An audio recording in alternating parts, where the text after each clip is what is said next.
Ladies and gentlemen, peace, peace, peace, peace, peace. Welcome to the Raqīb Taskforce podcast.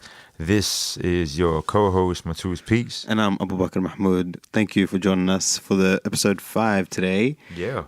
It's going to be an exciting one because we really are just going on the fly because we're cool guys. That's how we're going on the fly because we're cool guys. I mean, that's what it's about. I mean, this whole idea is just to express what it is then and there in the moment. So I think we're taking that leap in the best way possible with the best captain of the plane, our guest for today, who joined us on our very first show. Yep. So it's just awesome. Old school. So we're bringing back in our boy Moe. How you doing? Hey guys. Muhammad Al-Mayahi, the director himself, known for classic films like 419 and Wallpaper. So classic. So we're gonna be talking about films classics and old things. Awesome. But it's been a bit of a week. We usually start with the current affairs just because we do what we do. Yeah, we do the current affairs. Let's see it. Let's talk about what's current. What's most current? I don't know. I feel like you're the man who knows what's going on. Okay, right now. all right. Okay, so you're gonna lay it down like I usually do. Okay, so 3 big things that we've seen happen this week. Mm-hmm. So we've seen America pretty much get destroyed by Mother Nature, right? Wow. That's I'm going to just leave it there. I don't actually know the details. I'm an ignorant How many fool. hurricanes? Is it hurricane? I think it's 4. Has it hit America? Yeah, Irma No, was the really big one. hit And it fucked up. very badly. Like, it was in Texas, I think. And there was floods in Texas last week. I saw that shit on Instagram. It's weird. There's a lot going on right now. Yeah. And you said something earlier about it's like Trump. What did you say? How did you it was like put it? Trump denied climate change, and climate change is like, hold my beer. You know what I mean? It's like climate change was like, hold up a minute. What did you say? Yeah, man, it's crazy. And the other crazy element of that is what happens on one side of the world affects the other side of the world. I mean, literally with nature. So it's like these hurricanes.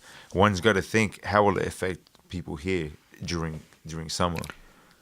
Yeah, I think we're going to be heading towards a hectic wet season. I don't really think Australia is not very much a country that's defined by like seasons. There are like 3 ways to think of it, right? Think of the 4 seasons: spring, summer, autumn, winter. Mm-hmm. There are more so if you go to North Queensland and anywhere that's close to the Mediterranean, where it's dry season and wet season. Right. And then where we are, Australia actually has 6 seasons. So if you go to some part of Sydney, and these are like the seasons that like people were using for like thousands and thousands of years before the Europeans, who do have 4 seasons, were like, oh, well, it's 4 seasons everywhere, right? Right. So that actually isn't the case. That isn't the case, like, because different environments work differently. Not all environments like have the same pattern of growth and death. Like a tree that lives for 20 years in one part of the world lives for 50 years in another part of the world, or like grows at a much higher rate. Like that's because of seasons. Yeah, Seasons? exactly. Okay. Well, seasons are just like reproductions, like generations. If you think about it, okay. Like when we go old and have children, like that's the seasons past. You know what I mean? That's the next generation. So every time the sun goes up and the sun goes down, that's the season. But you break it down in major events in biological movement, right? So the time that the seeds like burn because of the bushfires, and then certain like plants like explode, like that hold on these like seeds that are necessary for growth. Yeah. Like, those really dry, I forgot what they're called, those really like cactus like thingies that fall off trees. Anyway, apparently like in a bushfire, they let out some seeds, and like there's no way to break them because they're really hard, and so that's like necessary. So bushfires are natural. We're not used to dealing with them because like we didn't live there. So now that we got with these houses there, we're not dealing with bushfires. We're not backburning, or we're not figuring it out or dealing with it. I mean, humans have never really been good with like the elements. You know what I mean? We've always struggled to figure it out. Not always. No, not always. I think at some point in history, humanity definitely, in a more civilized time, definitely understood that you can build, but you build with nature. Like you don't oppose nature, because nature is the fundamental element. Like it's like.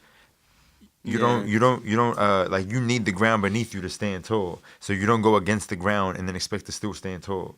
Mm-hmm. Like they worked with nature. Now we just oppose nature and we expect nature to just fall in line. And that's why you see around the world all the effects.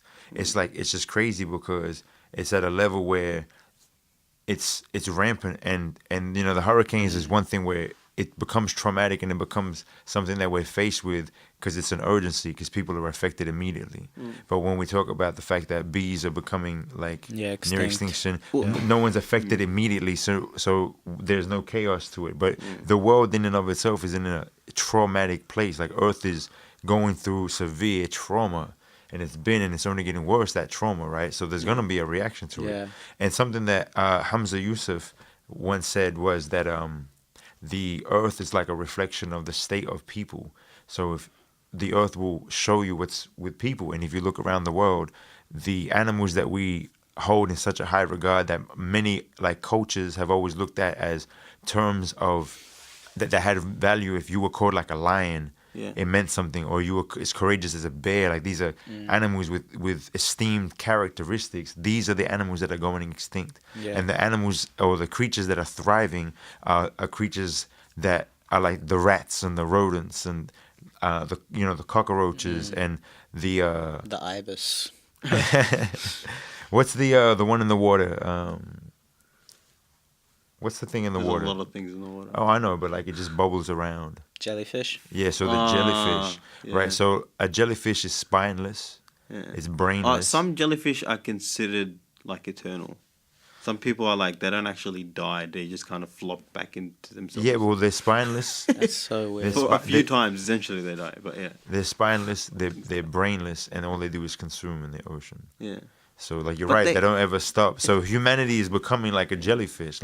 Like those characteristics are fading in us. And so they're fading in... Are they brainless, though? Because they do hunt. Like no, I don't think they hunt. They literally just depend on the movement of the water. They're just doing their thing. But when they do catch someone, they do electrify and kill it. What? Maybe we're thinking of a different creature. They're different. There's lots of types of jellyfish. Oh, of course, yeah. There's some big ones. Yeah, some really big ones. Really, really big ones. But there is actually an epidemic of jellyfish in the Have you ever been to like North California? Queensland? You can't go in the water because you risk like dying by a jellyfish. There you go. That's insane. Box jellyfish everywhere. I don't dare jump in the water on North Queensland unless it's like barricaded off. Even worse, now they're a sign of a reflection of people being spineless, brainless, and like killers. That's just an animal that's always been around. No. I'm not talking about animals that haven't been around. I'm talking about the fact that some are increasing. And this is what I'm saying. There's actual scientific research showing that there's an insane increase in jellyfish. I mean, I'm just saying this is actual research. While there's obviously an extinction of these animals that we call endangered species for a reason. It's just like panda bear. Exactly. Well, I mean, the panda bear. Rhino over here. Bless you. There's like one rhino left of like a certain breed of rhino. Yeah. But you know the panda. I think it's white rhino. I think there's one white rhino left. So they couldn't even mate it. Like that's just. Wow. Yeah. That's heavy. Yeah. The panda, on the other hand, I mean, the panda historically was a bear that hunted and killed animals and ate them. It was quite ferocious. Oh, really? But what it did was it got addicted to eating bamboo that has no nutritional value for it. So it became very like lazy, lethargic. It even started becoming blind and stuff. Doped out. So the way the pandas are now is a reflection of their extremely poor habits in dietary. It's funny. So epic, they eventually over time lost their way. But I love pandas. They're so beautiful. So we're like a metaphor for like the opium wars or something. That's fun. They just get addicted to eating bamboo. Man, I can't get off this bamboo. It's like, I don't get. There's like crack fiends on bamboo. I don't give a damn if I'm going blind. So they become easily like prey for other creatures, but they don't give a damn. It's like, no, hey, what can you do? Hey, that's the panda. What can you do? It's bamboo. Panda. All right, so that's the first thing you said that was making current affairs. Yeah. What else? What's going on in the world? What's the second thing on your list? There should be like a dun dun dun dun dun Buckley's list. Oh, well, it's not a matter of like lists or order because I just no, they don't have to be in order. Yeah, just things that major. We're gonna like swing to a dark turn here, but I'm sure you're very well aware of what's happening in Myanmar and Bangladesh and other so-called nation states. in the Southeast Asian region, specifically in relation to the treatment of the Rohingya people. Yeah, we definitely have to talk about this. This is, man. So the Rohingya people are people who are civilians. They're civilians. They're part of Myanmar, which was once called Burma, right? They're like the indigenous people of that area. People, right.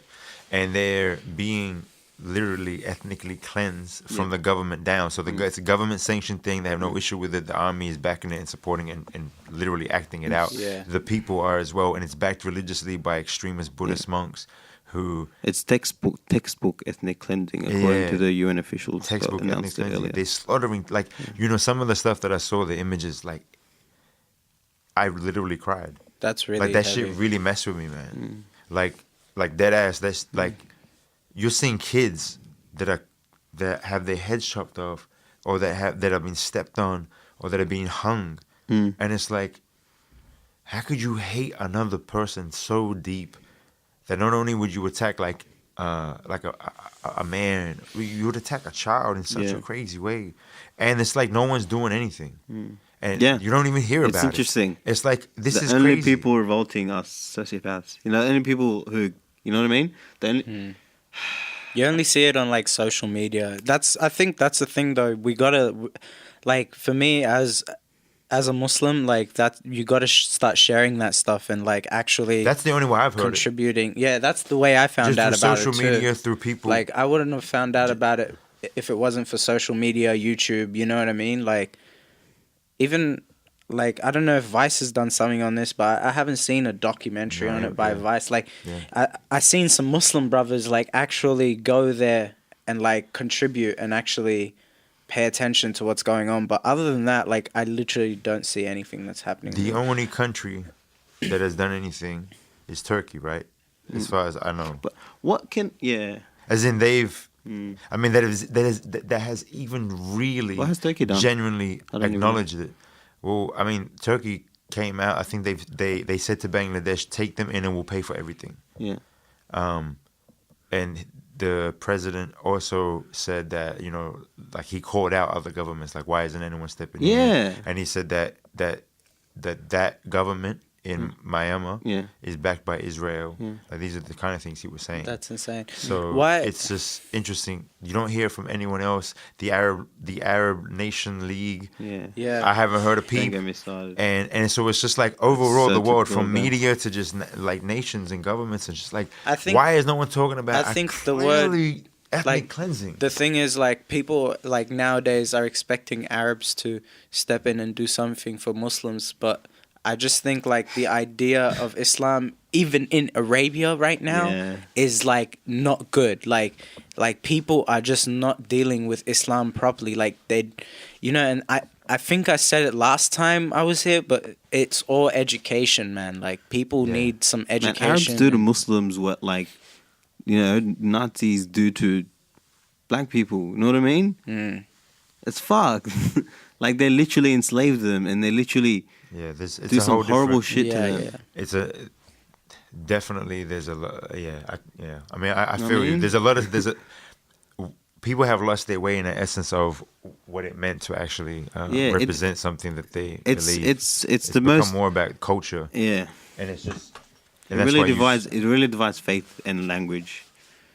And it's really sad because it's such a beautiful language.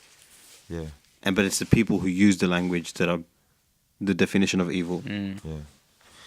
Well, I mean, look, there's good people and bad people everywhere, man. But like, it's just like teaching like people. I mean, even Iraq for a certain time became one of the cultural hubs, where people went for education. It was the cultural hub. It was the golden era when Europe was going through its dark ages. The only reason why books like writings like Plato and Homer and the Odyssey we still even have is because they were held, in the libraries of Baghdad. Which was once interestingly called the City of Peace. One of its nicknames back in those days was known as the City of Peace. And that's so interesting. And so it's like, for me, I look at it like it's not the religion. And for 1400 years, Islam has existed. So how come this issue is a recent issue if it was? What happened? What about all those years? But more so, I agree with Muhammad about the need for education, because there's such a deep ignorance. But that deep ignorance also it stems from the fact that you have an extremely unsettled vicinity of land where due to outward influences and colonialism and imperialism, you have war-torn, you have aggression, you have issues that are constantly there, and they're being lit by outside influences and inward influences. So where's the chance for education, especially in a place where people are just in some of the really red zones? We're talking about like Iraq. If you know the kind of stuff that they see or that they've seen, where family members are slaughtered, bombs are dropped and blown up buildings. They've seen, you know, it was like a factual. It came out from the FBI, through the FBI. Was it? It was the army. One of the tactics that they used in Iraq was that they would take young men or boys and they would rape them in front of their mothers to get information out of them. Now, this isn't a conspiracy theory. This is something that came out, and it was one of the. I wouldn't be surprised. Yeah, I think it was. Man. And like. They've done some foul shit when they went there. And it's like, so when you have that kind of a thing happening to people, you can't then expect them not to forget anything. The core revenge. thing that pushes them is vengeance, is this aggression, is this deep, like you've abused the soul of somebody. Interesting. When you were talking earlier about wanting to change things, some of the things that we find to be the most horrifying things in the world, right? The things we just cannot live with. And there are two ways you can do things. You can do this, you can do things passively, you can do things aggressively. Okay, let's say hypothetically through the use of violence. The only thing with that is that if you use the force of violence to flip this so-called system existing, it is also signing your own death wish. So it's a matter of, do I want to spend my life in prison or dead? Or do I want to try to find other ways to do the system? Doubt. Yeah. And so we have to realize that the best way to break this, the only option and the best way to break the system is to do it from the inside out. Yeah, you know what I mean? It's not through aggression. It's not through aggression. But that's you have logical... to literally try to find the screws and nuts and wiring and cut it, you know? Yeah. And I agree that is the way. But the thing about it is we have the luxury or the privilege of being able to logically we're in the heart of the beast. Yeah, of course. But the outside, those who are not in the heart of the beast in that sense, they, on the other hand, they're not thinking logically. That's why they're not applying things in a logical manner, because it's that sheer, it's torment and aggression. That's why, like, you know, you see people on the Sydney streets. You see people on the Sydney streets and the way they drive, and they get like crazy ass road rage, and they want to kill you over something on the street. And it's something as simple as road rage on the street. Something as simple as that can make you feel so aggravated that you're willing to take it out on another human being. Bro, I've seen a guy like get out of his car and like literally go up to a lady in her car and scream at her, and he's like, "What? Get out of your car!" And you know, he's like, "I'll beat your husband up." What? You see? So like something as simple as road rage can drive people to do stuff like that. Now, could you imagine, and nothing justifies anything, but I'm just saying, can you imagine what the outcome of seeing or having family members killed by bombs from outside nations, and or having a child that was raped by a soldier, or, you know, having family members that were killed by a drone strike that killed a bunch of people that were innocent? Or now you think about the effects and ramifications of those kind of influences on your psyche, and how you begin to feel about the world at large. And then you think about how easily you become vulnerable and a pawn to being molded and propagated a certain agenda so people can use you. Because, you know, the people in power, regardless of where, like the elite regime element is there, even with those who are oppressed. They take advantage of that oppression and use them for the ills. But at the, you know, like dropping bombs on people because they're quote unquote bad doesn't resolve it. It creates usually more bad people. You want to change that, bang, education. But the reality is, we're not like, is the system designed to change that, or is the system designed to to ensure that they perpetuate that, so that you always have a boogeyman you can blame? There's always this necessity to have somebody to oppose in order for you to go about things. Like it's like, you know what I'm saying? Yeah, I know what you mean. It's pretty depressing, isn't it? Like, well, I mean, not really. Like, I don't take it as depressing, but I mean, like, Because I just think like I was saying this to Matuse, I think for me, like I don't believe this is the only life I live. Like I die and then I have heaven or hell, right? Right. Most people don't believe in heaven or hell or whatever, right? Yeah, there is a lot of stuff in and between. some people believe other things. Yeah. Some people believe there's a void. But that's the thing, like most people live this life like this is the only life they're going to live, and that's it. Like their soul is not going to be carried out into another dimension or another place, you know? Like, so that and they live it, your worldview is completely different to somebody else's, so then how you perceive the experience of this world is going to be very different. It's very hard because you don't have an experience of any other life. You don't, but you've had another life. Ways. Yeah, you've been in your mother's stomach, for example. Like that's. Do you remember what it was like to live in your mother's stomach? You know what I mean? But you were there. You were there. That was a whole experience. And in fact, think of it this. Imagine this: if let's say there were twins, let's say there was another baby in your mother's stomach while you were there, and you guys had a way to communicate, but it was only you two. The only thing you've ever known in existence was this little space that you lived in with this other being, nothing else. And then at what point though do you start becoming a being though? I think you. At some point you're a being. I think when you're in your mom's stomach, you are creating memories. You can say or the like seed, learning things, you but can not say, for less than a month or two.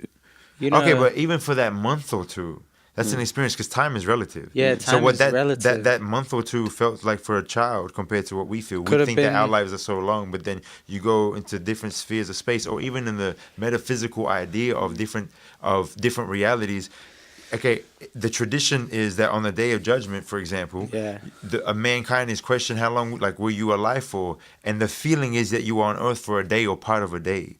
Like, time is such a relative idea. So even for those 2 months, that baby is in the womb. Yeah. And let's say the other baby communicated to it and said, hey, do you know that when this is over, you go into a place where you walk? You do what? You move your legs and you walk. That's ridiculous. I've never seen that. That's where'd you get that from? Imagine another place where you eat with your mouth. That's ridiculous. What are you talking about? I get all my nutrients straight through. You know, continuous. Imagine everything. This world in itself. If you were to describe this world to a baby that only ever seen the inside womb, and you were to describe what's next for it, it would say you were crazy. You wouldn't believe it. I'll only believe what I see. Yeah. You know what I mean? So that's the interesting thing.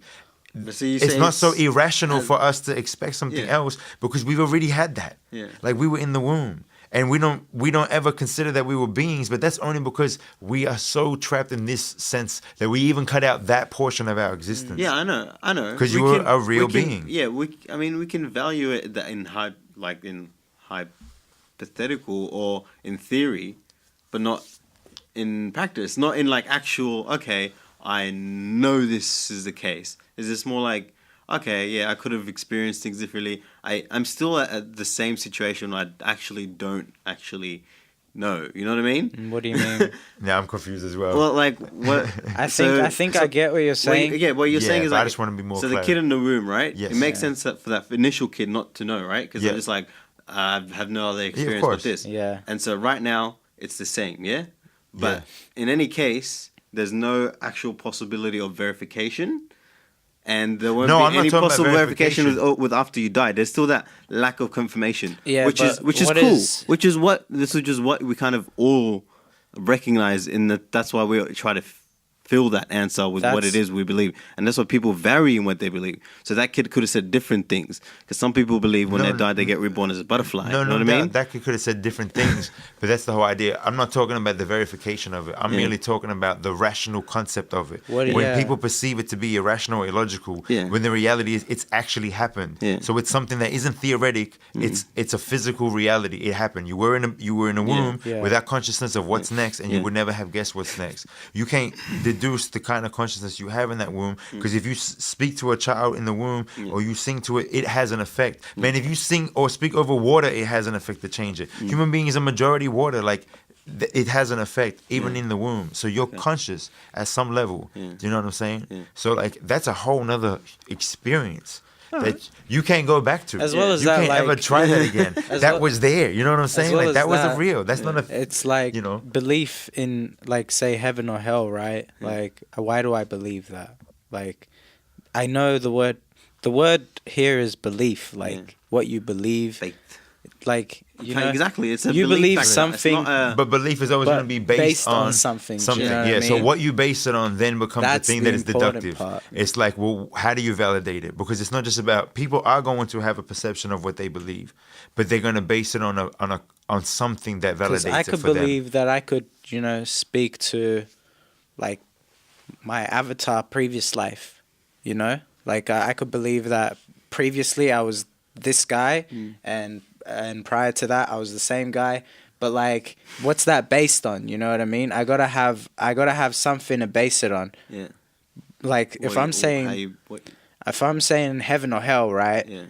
I have no clue, but I know that I'm basing it on this source, and this source has other truths. Your education, what you consider to be true through your experience and genuine. Yeah, in life. Yeah. Experience, and I mean, like for me, I've always looked at it as well as a deduction of rational or logical thinking, which is going to vary anyways. But it's not necessarily a belief thing as much as it's an actualization thing, where you can look at something and say, well, that's the factuality of it based on this, and this. Yeah. I mean, everything is to a certain extent within the sphere of. I mean, certainty is interesting because people. One of the things I find interesting is when people say. I think we're going to get into alt facts. How people can believe two different truths. Well, I mean, that's the thing. A lot of times, two different truths are the same, but it's just the perspectives of how you comprehend those truths. There's only a certain level of what we can take, but it's like. I was gonna say something. Two sides of the same coin. This is the metaphor at hand. No, now we're gonna get to the anecdote. Dun dun dun. What were we talking about? We're talking about how things can appear the same or appear different to two different people, but they're the same thing. What did we say right before that? Belief. Same truths. Two different truths. Same truth. Yeah, people have two different truths, but usually they're the same. Yeah, you were saying that they usually they're not necessarily usually, but I mean they could be based on the same thing. But there was something right before that I felt there was something. What was said. the topic? It was certainty. It wasn't certainty. It's factualized. It was because I'm trying to. But you gotta like think about like what is a like. I keep going back to the belief. Like you believe it, right? Yeah. But it's always what is your belief based on like. Like there's so many things people believe. Like for examples, like for examples, for example's sake, like you know, people just believe in many. I don't want to. It doesn't matter what we know. People believe. So what are you drawing at? I just think like. Are you saying that the different based on what they like? You believe something. Yeah, like if we're going to continue to talk about heaven or hell, you know what I mean? Like, I just think like it does make sense, and through my context, it does make sense. But like, I feel like I have it, but I just. I think there's a difference between having faith and genuine, like, you know, hearted belief in something, and there's really appreciating the value of something, right? So there's a person. Okay, I had it in my mind and I just lost it. Wow, we just lose it. Yeah. You know, but the thing with belief is like when I say I believe in heaven or hell, I literally believe like there is a place of course, that is heaven and there is But a you place believe that based hell. on some. For me, anything I believe is based on like there's a predicate to it, right? So for me, my beliefs are a staple in a deduction of study, and I've chosen something that I feel is undeniable, and unless I can. So chose is the key word there. No, I know, but the point of it was when I did choose it, it was an unbiased, objective choice because it didn't matter to me what the outcome was as long as it was the truth. I wasn't invested in it being one or anything else. So when I chose to be a Muslim, I wasn't invested in being a Muslim. I could care less what I was. I just wanted to find the truth because I felt like my spiritual growth as a being, it weighed heavy. So it didn't matter what my family or what society or what anyone would think of me. What mattered to me from before I had any structural belief, was the inherent idea that I'm more than a physical form. Like I feel and I have a consciousness. So what's the outcome of this consciousness? If some people are claiming this and others are claiming that, you know, it's kind of dangerous. Some people are saying you can go to a place called hell. I better check this stuff out, because if I don't believe it, cool. But if I do, like, that's something I gotta recognize. So I always approached it in all of its facets objectively. So the idea for me was, whatever, at the end of the day, still choice, right? Whatever I chose that I felt objectively about, and I looked at it in a factual way, and then I would study other things in order to, you know, compare and actually weigh in what was more factual or whatever it might be to come to a conclusion that I constantly and continuously did. That's what then becomes the foundation of whatever I believe. So it stems from that. So it's irrelevant how, like, some things, whether it was there or not, I'd believe it, right? Other things, I believe it because it's part of that. Do you know what I'm saying? They vary, but they're both as strong as each other. It started off with an objective truth, and then over time you grew the subjective truth. Because what I'm trying to get at is with the kind of belief where it's a subjective truth, where you don't even know why sometimes you believe in a particular thing. You just heart and soul. I know why I believe in everything. I know. Yeah, but the thing is, there's a level of sophistication to that where you're like, I am choosing to live my life this way. Yeah. You know, like I'm choosing this particular religion as opposed to other religions, No right? doubt. And you recognize that you could have believed other things, right? Yeah, free will. Yeah. But there are people who don't think they could have believed anything else, who just like are beyond belief that anyone could believe anything else. But why do they feel that way? Because they've been propagated or brainwashed? Oh no, because they just haven't. Well, often it's because they just not seen any other option. Like most of their life has been so, and they have this one particular answer for why people don't believe other things, and it's just been enough. But do you think that that's the case in the time that we live in now? I'm not saying it is. That's very much the case, and it's been throughout many of times. No, I agree that definitely would have been many times. But we live in an age where there's so much access to. Yeah, but think about you might get a lot of misinformation. Maybe now, but think about it when you're a kid. Think about it when you're 15, 14. Think about your friend groups. Everyone then was sure of everything they believed. Yeah. Right? Even though at that time you were going through puberty and you weren't sure of anything, you were still sure. But like, I think that was fed in when, for example, like when, I always say for example, when your parents raise you, right? They give you that belief. Like I really believe in this thing called the fitra, which is like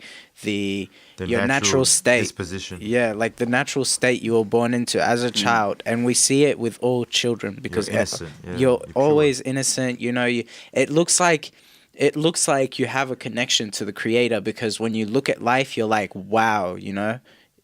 And you look at kids and you see them do that. They did a research in England to see if it was natural for children to like have do they naturally think that there's a creator, or is that something that's taught to them, and is it natural to not think that there's a creator? And the outcome of the test was that it was natural. We naturally think that something created has a creator, rather than the other way. Like, and you're taught, or you come to a conclusion about a choice about disbelief or atheism or whatever it might be, based on like. And all the belief is like. You are taught as you grow up. Like for me, when I was, and I think that's what creates the dogma of it, you know what I mean? Right. Where you're like, I have to believe in this, you know, or like, this is the way it has to be. It has to be like I never felt that growing up at all. Like I did. Eventually, I felt of what I considered to be quite a pure sense, even for a short period, sense of belief and faith. Yeah. Right? Where I was fully at submission, at mercy, right? So that made life quite easy, because you just didn't have to think about what you had to do next. You knew what you had to do next, and you just did it, and the day was over, and you were fine, and everything just worked out quite well. That sounds pretty good. But you really just kind of, it's very hard, first of all, and it's very hard in this environment, and it is a matter of just kind of being like, these are experiences. It just becomes a matter of FOMO. Can you explain what makes it hard? The fear of missing out. Literally. Just I have this one chance. And this is exactly, it's a dunya. That's what I was saying before as well. Yeah. I was like, the thing that's got everyone confused is that they think that it's only this okay, life. the thing that was... No, of course, but dunya, let me just go back to it before I pass on. Because what I was convinced of, again, was... If you told me what was the meaning of life, I told you it was just a test. Yeah. I was like, life's just a test. It's like there's a door in, there's a door out. Yeah. Doesn't really matter. Yeah. Right. And I still believe this. I still think... I'm like, if I look at a picture, like a desktop background, right? Right. And it's like this beautiful city with like hundreds of thousands of people. Yeah. Like, that's a beautiful picture. All those people, all with individual, full, complete lives. Yeah. All those people could be dead for all I care. Yeah. You know what I mean? Yeah, right. So it's just like, at the end of the day, your life is just, you do what you do with it. You know what I mean? And if you choose to believe this, God blessings to you. People are allowed to believe whatever they want. They should. Yeah, they should be And allowed it's to believe just- what they want. I mean, And it's just like, it freedom of doesn't make sense to see a world where everyone believes the same thing. And that's No, that's the I thing mean, that that's really, the thing. that's the really thing that got to me. People are like, no, like, thing is, if they don't believe, unless everyone believes exactly this particular way, they're all going to like hell, or they're all not going to, you know what I mean? It's just like, but that's ignorant in and of itself. yeah. I mean, And there's a lot of that, though. There's a great deal of that. we I said don't it- think we said that's it the before, Islamic view of education, it, though, is it? it isn't. So that's the thing. Ignorance is the issue, the greatest issue of our time, right? Especially when we live in an age of like knowledge or whatever, and with technology at least. Dunya, you're talking about dunya and the effects of dunya, right? The pursuit, Dunya which means is so the world. interesting. Dunya in like common terminology is world, or this life experience, Worldly, like this physical worldly experience rather than the metaphysical. But dunya, its etymology actually comes from the term for grapes that are placed in front of somebody's face, that when they go to reach for them, they're pulled back. This world is designed, like that's the idea for that term dunya, is that this world is designed to lure you in, and as long as you're lured, it makes you chase it. But if you don't, you're not lured to it, it like comes to you. And it's and then furthermore, the idea that one thing, okay, if we're speaking about the Quran, the Quran says that God said, the Creator said, had I wished everyone to be a believer, they would have been. But you were made into nations and tribes so that you got to know one another and to like embrace each other. To right? learn. Yeah, so to learn and to experience things. Bro. Now, the idea is that, as well as that, is that every nation and tribe has had a prophet or messenger come to them. If you haven't had that, then you can't be guilty for something you didn't have even a chance to know. So, scholarly wise, they say that people fall into like categories. The thing is that, again, maybe there's just a personal irritant with like Islamic schools. Right. Ooh, But- that's a whole different story. though. Yeah. The thing is with like the whole philosophy of iqra, you know what I mean? Or like learn to read, right? That's like my life motto, basically. Yeah, it's right? fundamental to Yeah. the faith too. Yeah. And To even learn. if we're thinking of life as a test, Right. it makes perfect sense that the one thing we try to do most of our life is learn, Yep. right? Right. So it's very difficult when you are then told, learn, but don't learn outside of us.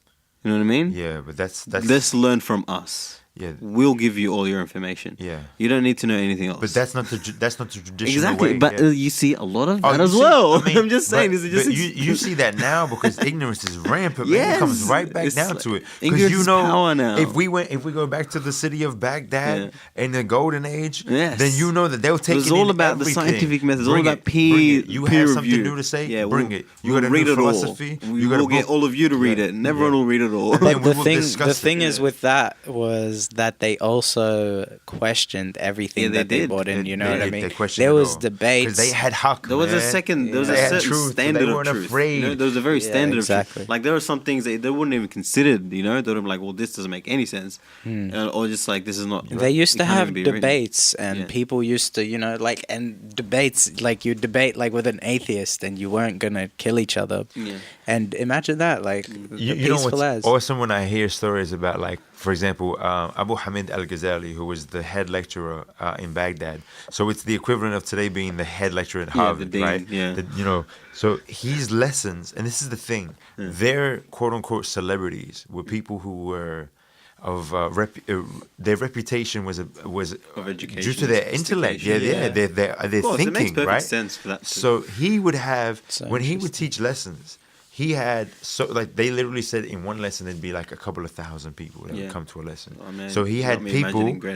He'd had people that would stand. So let's say every 5 or 10 rows, there'd be a guy who could hear the lecture enough and then scream it out so that the rest could hear it and like to continue because they didn't have speakers and stuff like that. That's how they used to do it. Yeah. So it's amazing, and people would come to learn, and it mattered to learn. Like that's what you would, and it's just like wow. It'd be maybe just you read the hadith, and the line behind you reads the hadith, and like it would be word for word, like so. Then it just keeps moving back throughout the crowd, and there would be like 600 students. You know what I mean?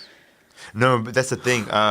For example, we look at it like Chinese whispers because the way our brains work if you're now. Wrong, but back then, like I mean, for example, like Arabic didn't have a short as wasn't written as much as it was spoken. So, for example, the Arabs, their tradition was an oral tradition, and many people have oral traditions.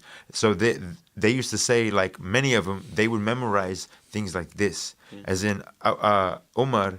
Abubakr was said that if they'd say poetry to him and like long pieces, man, and he'd memorize it on the second listen to it because they didn't watch TV, they didn't have these other stimulants. To them, they would memorize words quickly because it was eloquence, it was the poetry, it mattered. Filling up their mind with knowledge immediately. Exactly. So when we try to do it, we can't do it because by the time you tell so much information and like and misinformation and wasted information and unnecessary information and definitely the amount of stuff that gets pushed into a New York Times newspaper every 2 weeks is the equivalent amount, I think, I don't even know how long ago, before the Industrial Revolution, how much they would get in a matter of like their lifetime or at least 10, 15 years. Like there's such an abundance.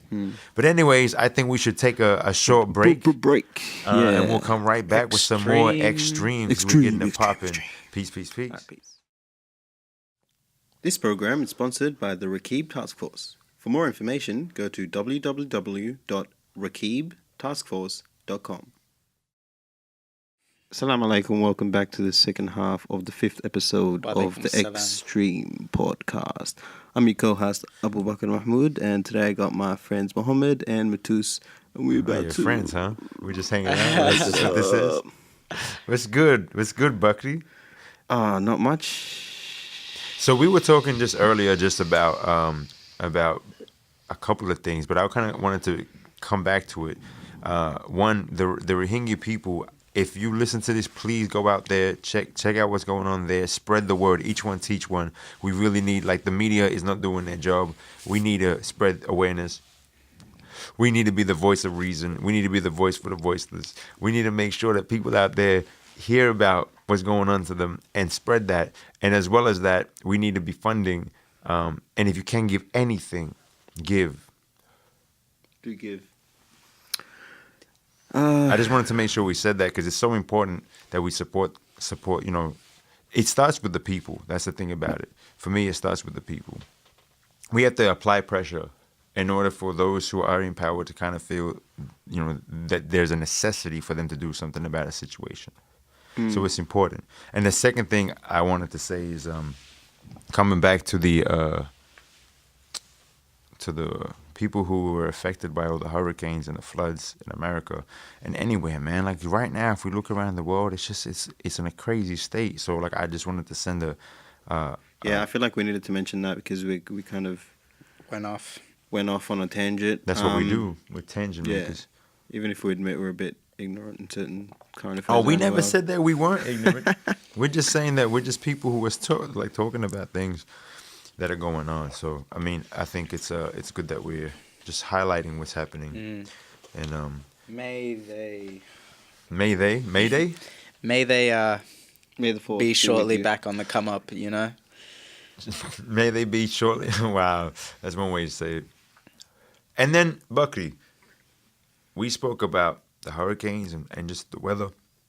We spoke about the Rohingya situation, and I think we should bring that up as long as it takes, bro. We'll keep bringing it up. Not just like, I don't mean just today. I mean just in general. Yeah. But what else did we speak about? We spoke about something else. We had a third story that we didn't quite bring up, and it was about thousands of ralliers marching the streets of Sydney and Melbourne in support of marriage equality, trying to encourage people to vote yes for the postal plebiscite. I guess that's not really news that we feel we kind of need to, like, everyone needs to know about this. No, I mean, like, that doesn't surprise me that people But what out, I do like, think could be interesting here is how we kind of look at how the Muslim community feels about this. I don't you know. Each one to themselves. Each to their own? Nice. Okay. My perspective is, like, I don't really have, like, when we're talking about what marriage, like, we're talking about same-sex marriage. Yeah. Well, I think we live in a secular state. Just as a matter of, like, changing the law. Yeah. This is my perspective on it. We live in a secular country. This is a secular state. So a lot of the laws that are in this state, in this country, are based on what the people feel. It's like the common grounding of people, right? A lot of it it doesn't follow any specific religious view. It, in fact, goes against it, a lot of the laws, right? So it's a secular country. That being the case, why is it such a major thing that same-sex marriage would exist? Like, why is that a huge deal? There's like laws about a whole bunch of different things. Yeah, historically, we've done whole different kinds of marriage arrangements through time. It's a secular country. Like the church of, like, the Catholic Church opposed marriage for like 600 years. You know what I mean? Right. It was considered a pagan marriage ritual, the whole marriage thing, and so they let it be. And then there was the Church of England that allowed you to divorce. Right. So before then you couldn't even divorce. You know what I mean? Yeah. So all this is just recent. So I mean, my perspective is I have no perspective, because to me it kind of doesn't make like. As an observant, it's like it kind of doesn't make sense, because I can't really feel about should the laws change or not. Difference to my life whatsoever. Yeah, exactly, because it doesn't affect me. Yeah. And especially when we're talking about a set of laws that you know, like that's the perspective of society. So it should reflect society. The thing is, people are trying to find out how it affects the world, and the thing is, people are looking for, like, reasons. Which world? Which world? Like, look at the worlds where people can get married, like, everyone can get married around the world, and those worlds continue to function like the rest of the world. They don't suddenly dissolve into this chaotic realm where everyone, like, fucks each other. You know, gay people get married, mailmen do the mail, like, buildings get built, hospitals get run, lawyers sue people, like, people continue to do shit, except that people now can get married. You know. Well, I mean, it's great for them. It makes no difference to us. I guess, that's just from being, like, in a secular state. Yeah. If this was like a Sharia law country. Well, it's a whole different story. No, not just that, but anywhere in the world. Yeah, but not just that. Anywhere in the world, regardless of what varying kind of law. I'm just saying, Donald Trump. When you're looking at it's a secular country, that comes then with the territory, that wouldn't be such a big deal, is all I'm saying. I'm not looking at it from a subjective perspective at all. I'm merely just saying objectively, like, well, it's a secular country. So what's their reasoning? If it's a religious reasoning, that makes no sense. You're a secular country. You gave up church already. Church and state separated. Yeah, sure. So you can't renege on that. That's all I'm saying. You know what I'm saying? Like, that doesn't... You legalize prostitution... Yeah, but if you have an issue with gay marriage, like, hold on, you're just picking now. Have we ever related the whole Portugal thing when they decriminalized, like, all drugs, and then the crime rates just dropped dramatically? And they just had all their, like, crime rates would drop because most of the crimes are people just trying to get a little token. I mean, but if you make money from the fact you arrest people, then you don't want that. Yeah, that's the interesting thing. Yeah, if you want people in your prison cell. Capitalize on the incarceration system. Yeah, definitely they capitalize on it, you know what I mean? They fucking did. They're either using you as a slave or they're making money out of you, you know what I mean? Wow, I get irritated when I think about the system. The system. Can you say it for us one more time? Can you say that one more time? No. Come on. He has a special way to say it. You said it really well. He goes, I'm sorry, guys. It's just sometimes when I feel some kind of way when we're talking about the system. Yeah, that was epic. That was like straight out of a book, bro. System. Yeah. What? Nothing. No. It's like he won't ever speak about it in that way. He'll only whisper the word. He will never give you more than that. As he slowly builds his plans to deconstruct the whole I will system. destroy this very system. That was solid. That was funny. The way he said the system, it was exactly like the way you said the system. You're saying the system. The system. So, that being said, Where did we... where did we go wrong? What are your plans for world domination? My plans are...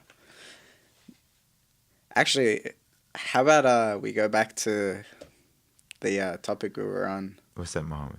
What was that? which was... There were so many topics if we you spoke could about, use, so, if like, you I could mean, use your skills to create the most amount of Here we go. influence, how would you use your skills? Like, what if you could like sing so well that you could fucking, sorry, Wow. Sing so well If you, that could you sing, could- if you could sing so well, like you can Yes. convince like the world leaders to have peace or something. If you could do something so, I don't like think so it's a dope. case of Like, okay, conviction, all right, I know, Do that, but bro. what's the most you can Right. do with what you can do with your You time? can inspire the people, and the Yeah. best way to do it is instead of waiting for. This is what I've kind of recognized, and I know Muhammad, I feel, recognizes the same thing, and it's just like if you if you wait on the handout in order to change it, nothing's gonna change.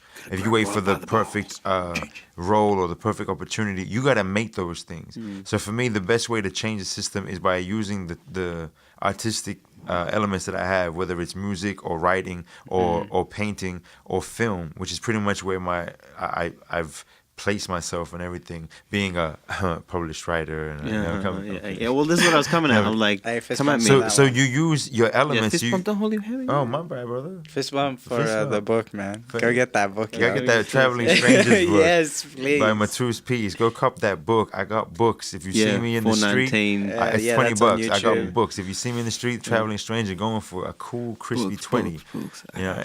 Anyways, so Yes. I'm enough plugging my book. But thank you guys. That was props to you guys. Dude, you held me down. soon we'll be plugging bigger things. Of course, in we're gonna time. keep plugging bigger and Inshallah. better.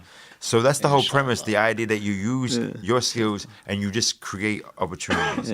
So like the book in and of itself is is like a example of that. not just more experiences. You know what I mean?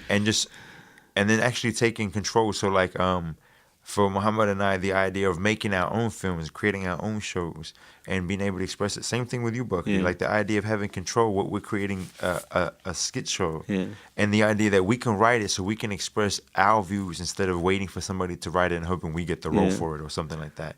You know, it's actually taking advantage. So the best thing you can do as a creative or as an intellect or as a whatever it is that you do is do it for the betterment of mankind. You know what I mean? You find your way to do it. Even if you're a mechanic, you treat people better. You ensure you don't rip them off. You know, like even that act is you're changing and I had to get really like, well, I don't hate to. It's the fact for me is like on a spiritual or metaphysical level, on an energy level, how we treat each other will change like the outcome of the world. You know, in our tradition, the Prophet said, peace be upon him, that the Creator does not help anyone or a group of people, does not change their situation until they change themselves first. So usually when there's an issue and we can see that society isn't run the way it should or isn't the way it should be, it's really a reflection of us as a society. And it starts with us. Be what you want to see in the world. And be what you want to see in the world. And one of my favorite ones is instead of just like, instead of complaining about the darkness, light a candle. So that's my idea. My life experience is I recognize the darkness and I'm here to light candles. You know what I'm saying? That's all it is. That was a beautiful Analogy. Thank you. I appreciate that. Double M's. Double M's. Yeah, Muhammad Al-Miyahi. Your mams. Appreciate that, mams. Nah, that doesn't fit you, bro. M&M's. M&M's. That's what you need to call me. Okay, I know I'm digging here a bit, but the reason I asked about the whole influence of the art question is, again, with you, Muhammad, as a filmmaker, I'm just imagining what you could achieve. You know what I mean? If you could just like say you were a superhero character, right? Yeah. And making movies or doing something with cameras or something with vision and sight and visuals was like your superpower. You know, how would you do that? Like, what would you want to do? What's the ultimate Mass Effect? Like, what's the most you could achieve? You know what I mean? Is it just like winning a grand prize, or just, I don't know. just living a fulfilling life, or what? You know, I don't know. Like, I think it's just about enjoying what you do. Like, Yeah. You know, just having to go to work, stress out, but you, like, I know I love this shit, so I don't give a damn what happens today. I'm gonna go out. I'm gonna hustle my ass off, and I'm gonna make this film, and it's gonna look good. And you believe in yourself, and then when you reach the editing part, you're like, oh fuck, I'm devastated. This sucks. You know, you're like, this sucks. But what? Yeah. You always feel that way, you know. And then you got the blues for a few days. Muhammad goes through some things. No, yeah. And then you eventually edit it. You let it out, and then people come to you and they're like, "Dude, that was epic, man." You're like, "You are just not right now." Like, I thought it was terrible, but okay, thank you. You're the biggest downer on your own work. That's thank you very much. I mean, that's one way to go down. You just kind of like, you're going up and then you crash as there's a come up. You know what I mean? You just like have this, whoop, and then you're gonna come back up again. Wow. It's probably like not good for your heart, but it's it keeps you humble. maybe. I hope those that's. feelings, all those I just, but that's the thing. Like, I go back and I'm like, I'm gonna make it again, and I'm gonna keep making stuff because I love this shit. Like. So, like, that's the only time when I swear is when I'm really honest and I'm really like. It's fine. But I can feel don't the see, like, that. I mean, it's just this thing is like the only thing besides, like, alhamdulillah, like, I swear to God, like, having Islam to balance that out. Like, my parents are like, you need a job, you need work. I'm like, I'm writing all the time. I'm doing so much bullshit on the time. Like, I don't know. I think as soon as I get a job or something, it'll distract me or I'll be off. But I want to keep pumping stuff, you know? And I want to write... Just keep pumping. You know, write things like bigger projects. Like, I was talking to Matuse today, and we have in Islam 4 imams that we follow, and they're the scholars that most Muslims follow. And they, like, have fiqh, you know? That's where... Jurisprudence, yeah. And... What does that mean? Jurisprudence is kind of the idea is that this scholar has studied Islam. I mean, for 30, 40, 50 years, the type of hadith that they know is like, they'll know like 200,000 like isnad. So they'll know not only the hadith memorized, but they'll know who said it, like they'll know the lineage some of incredible it. Man. And so their depth of study, they come to legal outcomes, so fatwas. Yeah, so it's the jurisprudence, it's the breakdown of the deen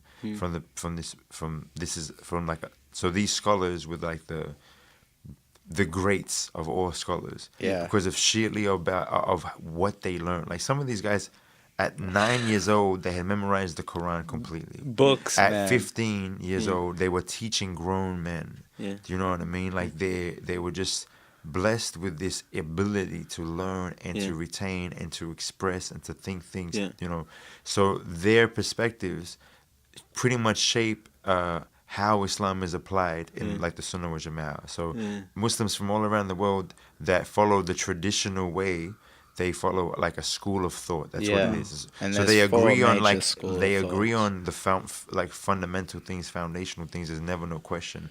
But it's really about like certain elements of like, cause it gets deep. That's the one thing I've always respected about Islam, is that it's a really deep, endless scholared faith. It's like there's so much you can learn. There's a history. Was there much said about like their persona?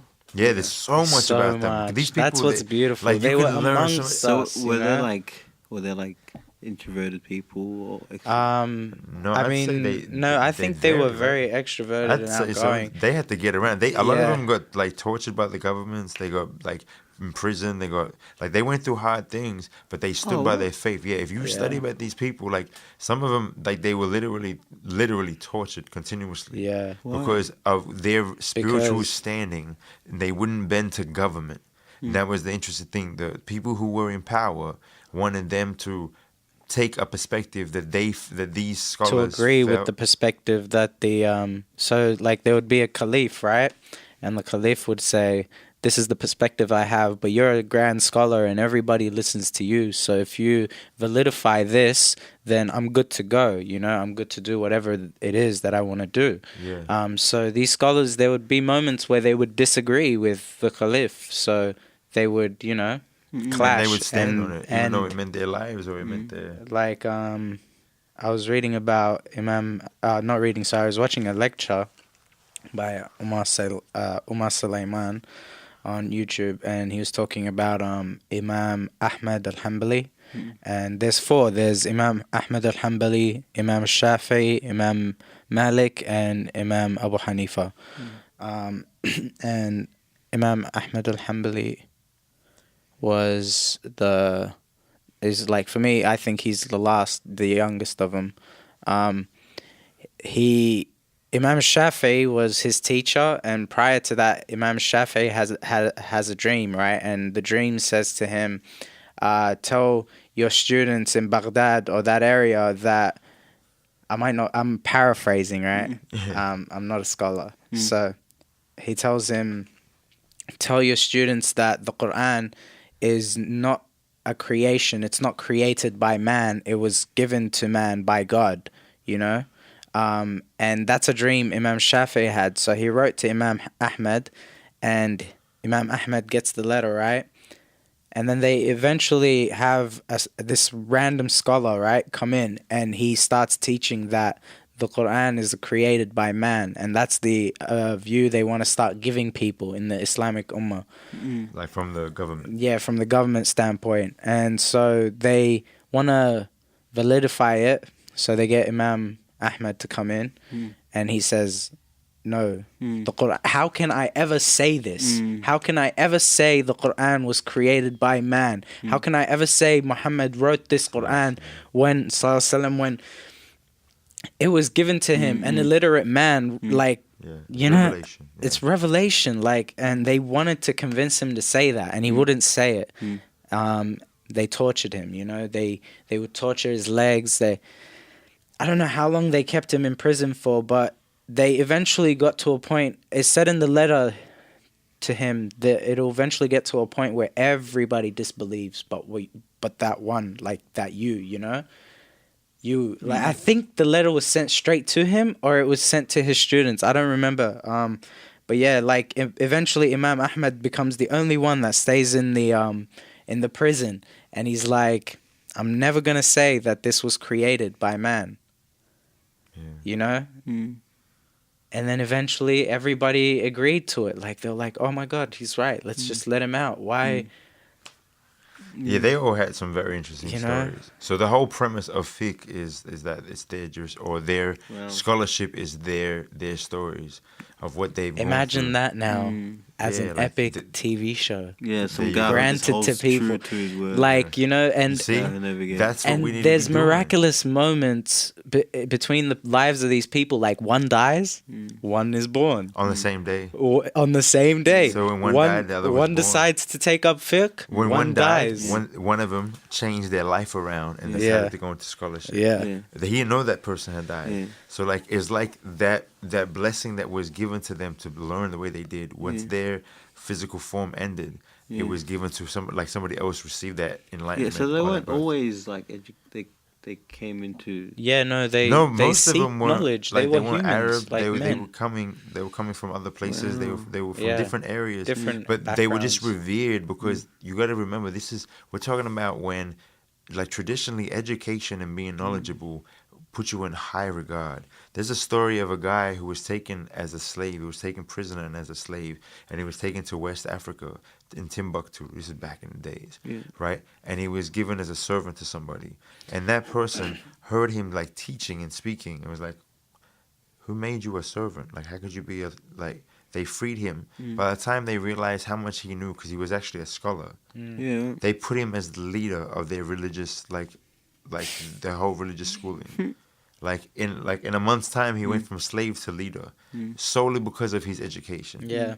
Which is just an interesting thing, this idea of the value of it. So, I mean, I think we can all attest to the fact that element has always stained us. Like, for me, knowledge is man. like the Prophet said, peace be upon him, seek out knowledge even if it takes you to China. And like in those days, that's the other side of the world. So it's like seek it wherever you can. And so the idea is to pursue that in all its forms. I mean, like, to, and people when they and receive reflect. the knowledge and they're like, man, this is real, this is honest, like, you eventually accept it, you know? You're like, I'm accepting of this. Like, Imam Ahmad was in prison, right? And his cellmates were people like robbers and thieves and stuff like that. And eventually, by the time he left, those men came out as scholars. That's what they said, you know what I mean? He was in there with them praying, changed their lives, you know what I mean? Real talk. So, Yeah, right. So it's, using the art for, I guess. yeah. You gotta, like, just use they use the pen. We use the pen as well, man. Like, it's not it's not that different. It's all in here. It's all in your mind. Real talk. Yeah. I feel like we're coming to a. What do you feel like? Yeah. I feel like I've been just educated right there. Right. Yeah. Oh, there's so much. It's so deep, man.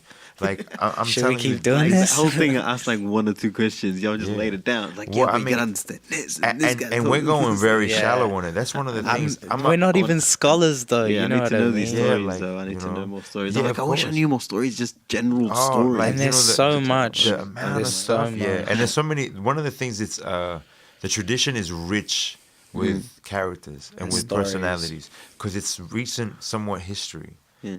This stuff is accounted for. These people are actually real people. They have real names, Yeah. real families, real kunyas, real land, real descendants, and real ancestors by name and by association and connection. So it's like Imagine being 15 and teaching a whole class, like, of people, bro. Grown men. Like, and you're 15 years old and you've memorized a whole book in your mind.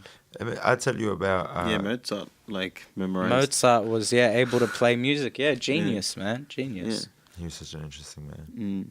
Like, I think that's the thing. We have geniuses too within our... Of course. And nobody knows anything about them. Yeah. Nobody knows the Well, sacrifices the thing they've is, made. what I was thinking earlier as well, I'm talking Malcolm, to people. mention this, but the thing is with people's ability, especially people who can like perform miraculous feats of intelligence or thought, are often, this is why I was asking about their affective personality, because there were often people who kind of weren't so great at other aspects of interaction.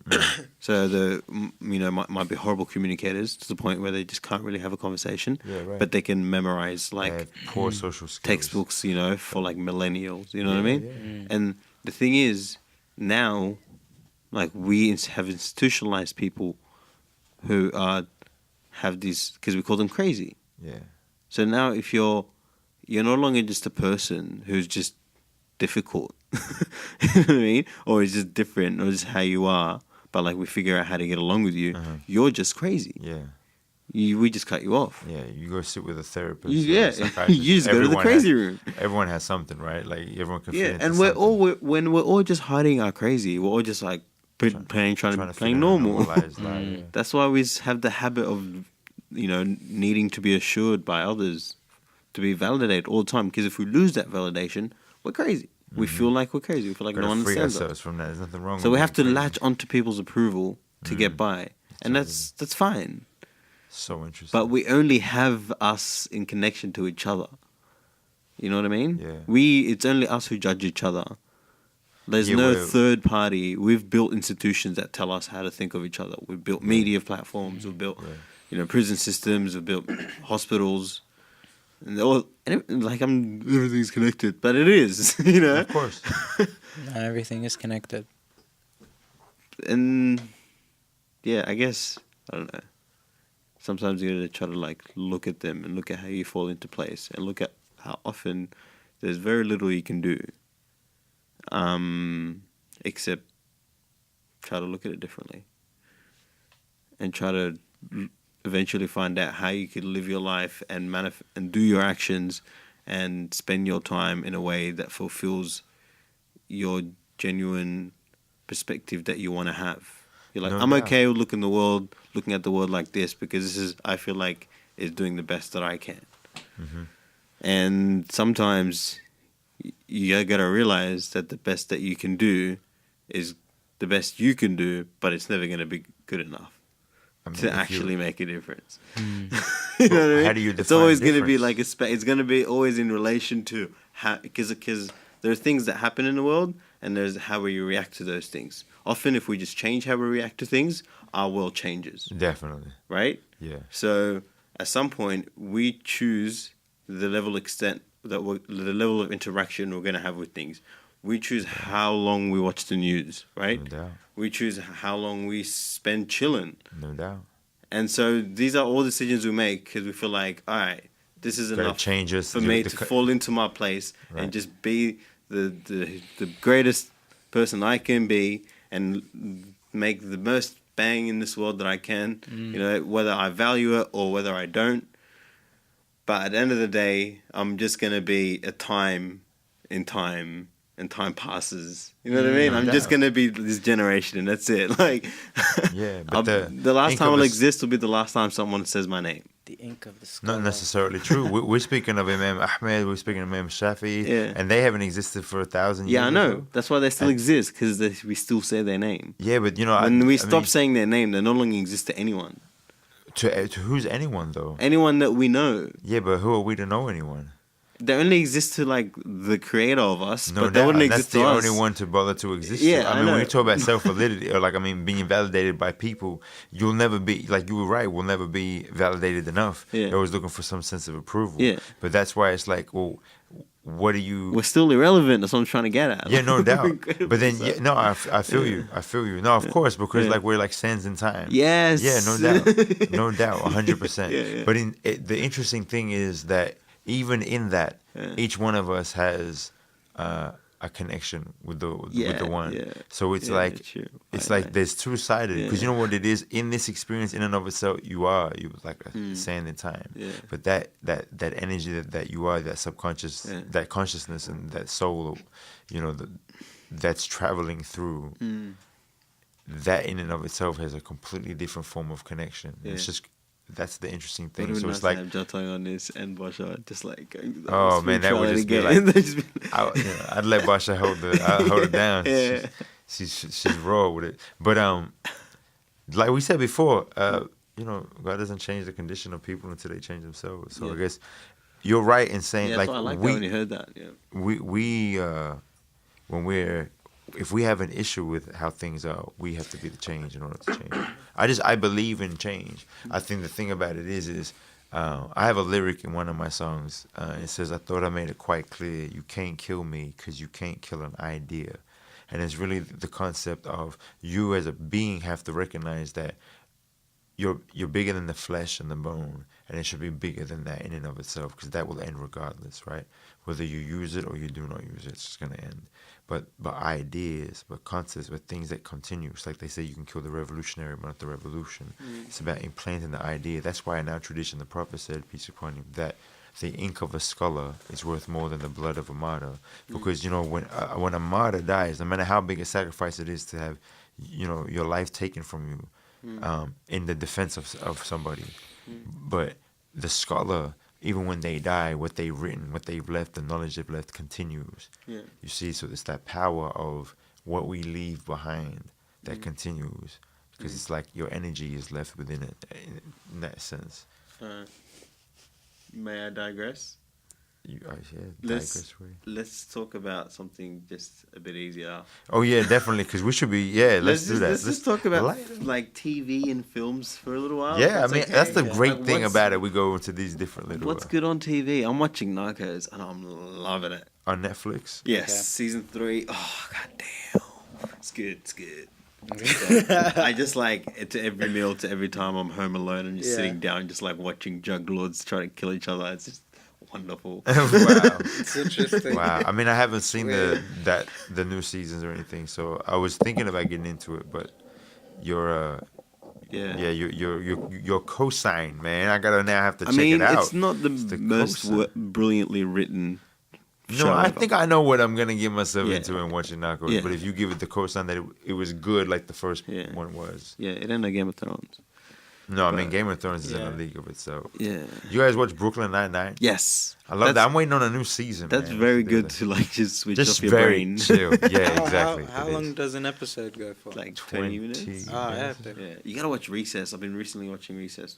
It's good. Is it good? It's deep, man. Like in some of these episodes, one of the kids, right, the teacher will come in and be like, "No recess for you," like it's the ultimate punishment. And the kids will be like, "No recess for this you kid." Mean the cartoon? Yeah. The old school cartoon? Yeah. Oh yeah, I used to love. And this kid gets his recess taken away from him. So what the kids do is they bloody start a revolution by eventually like getting everyone to work together and be like, I've if this kid doesn't have recess, how can any of us not have recess? And they just like go in and break. Yes. Yeah, it's great. And in one episode, the teacher who like disciplines everyone, they get her to fall in love with like the janitor, and then she stops disciplining in the school, and then there's no like force of discipline, there's no system, the system's not replaced, everything goes into chaos, and they need to bring her back. So then that's to destroy the relationship? Yeah. How do they do it? Well, they both figure out that they can't continue. The teacher's like, the kids need me, because they show her what's happened to the school. They're like, come outside. And she's like, we've got to break it off. But it's just like, what happens if you like completely remove a government system? You get anarchy. Yeah, right. You can't just remove it. You gotta have to something replace with something else. Like that's very, and like a lot of these kind of episodes. Every episode is great. It's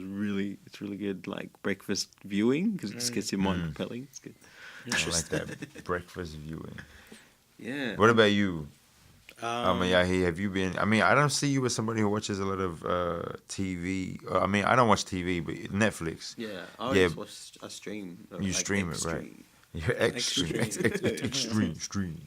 No, I mean, you're more a film buff. Yes, movies. I've been watching like TV shows. Kept up with like Game of Thrones. I still Vikings. I haven't seen the new What's the other one you said? Vikings. I found something on Netflix called Norsemen. Right. So Is it's that like good? it's like Vikings, but it's like a piss take. Have you ever seen Horrible Histories? Yeah. Yeah, it's like Horrible Histories for adults. It's just like they just like do all the crazy stuff that Vikings used to do to each other. It's just funny. Yeah. Oh, so is it meant to be? Is it meant to be funny? Yeah, it's meant to be funny. Okay, I might check it out. Because it's dark. I don't have a lot of time I was to chill. thinking like that's terrible. It'd be terrible like what they would be doing. This lady's about to get his head chopped off. It's like do you have to? You don't need to do it. And it's like no, but like I understand, I realize, but like I have to chop your head off. It's like, this is like a horrible. I do what you gotta do. Thing, Wow. I feel like that culture all like came from like what's it called? What's his what do they call that group? That British group. They made Monty Python. Brand. Yeah, Monty Python. Yeah. No, if you understand Monty Python, you understand a lot about like culture of people who watch Monty Python. Yeah. Right. You understand white people. Yeah. All right. Wow. That was interesting how Buggity tried to say it. Yeah. He people. You understand if you watch Monty Python, you'll understand how people who watch Monty Python like culturally are. Is that what you say? You understand a bit about their culture. A lot bit about their culture. Yeah. I mean, like you're Monty right though. Python, That's kind of like a folk and like Star Wars. Yeah, because it's taking the piss at British culture. That's what they do. They take a piss at like Christianity. They take a piss at like the government. All of it. You know what I mean? There's some heavy skits in there. But like what's in the Black Books? Black Books is good. The IT I love crowd. Black Books. Oh yeah. Yeah, IT crowd too. Yeah. I'm big on They're good. They just that was short. Generally like British. Watch Black drama Book. and It's a comedy great show. more than Yeah, it's pretty American funny. Comedy. But I will drama. say this: The Office, which is one of my favorite shows. I like American the or American. British? No, the American American. I is hate very No, good. I'm not gonna say I hate the British one, but don't- in comparison never to the really seen American one, I just think the American one got it right. You don't like and it's very Ricky rare to Gervais? get like in comparison. Yeah. You don't like Ricky Gervais? No, I don't have nothing against Ricky Gervais. Ricky I Gervais just is think a weird dude. I just think Yeah, what's he's his a weird name? dude. What's his name? The lead. What's his name? From the American What Office. is his name? Yeah, the American Office. Steve. No, it's not Will Ferrell. Steve Ferrell. Steve something. Steve Yes. Carell. Steve Steve Carell. Carell. Yeah. Wow. I got Thank that. you. Yeah. Good man. He's just Good a funny man. guy. And I just like the way Yeah, that they did exactly. their thing. I like, I was so into The Office. I think I've watched every episode maybe 4 to 5 times. I know. Yeah, right. It's crazy. The Because like Office. if I like a show, I generally would watch it right at the end of the night when like right before I go to sleep, and I'll have something to eat. I'll make some like wheat bix or something, and then I'll just watch something that doesn't matter what I watch. That's why I can't get into films, because it's like I'll get dedicated. I'm like stuck for a couple of hours, which I would like to, but I don't have the time for that. Yeah. I'm in and out like a rubbery when it comes to Netflix. You know? And on that note, y'all should go watch some TV. What? Because we're gonna wrap up this. Right now, like go watch now. That was a good way to outro that's a the show. segue. You hear that segue? Thank you for listening, everybody, and hope you have a lovely day. Mohammed, I'd like whatever it is you're having right now. Sorry, Matuse. Go on. Mohammed, I'd like to say thank you for joining us. It was lovely. We should do this more often. I would love to do this more often. You're a joy. We might have to give this guy a coat and get him on the anchor, get him on the desk. Bakri, it's always a pleasure. This is Matuse Peace signing off for myself. And you can check out our podcast, on www. I'll let Bakri tell you. Peace from me until the next time. I'll hit you up. There'll be links. There is links on my Instagram. I don't know. What are we? Am I? No. Don't tell them the links. Just say bye. Oh, okay. Good night. All right. Good night.